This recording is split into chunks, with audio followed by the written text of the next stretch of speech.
તમારા marriage next year plan કરી રહ્યા છે.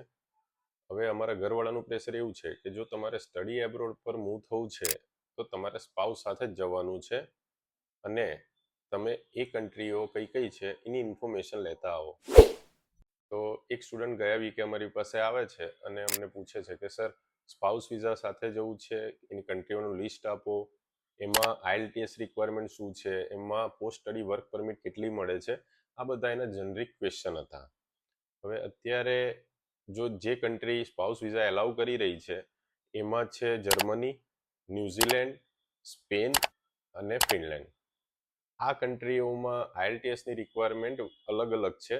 જો જર્મની અને ન્યૂઝીલેન્ડમાં 6.5 છે, બાકી ફિનલેન્ડ અને સ્પેનમાં 6 બેન્ડની રિક્વાયરમેન્ટ છે.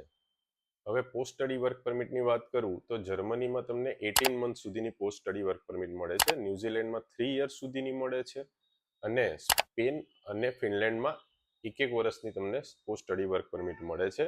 પણ એ એક્સટેન્ડેબલ હોય છે. જો તમને 1 વર્ષની અંદર જોબ મળી જાય છે તો દર વર્ષે એ તમારી પરમિટ રિન્યૂ થાય છે.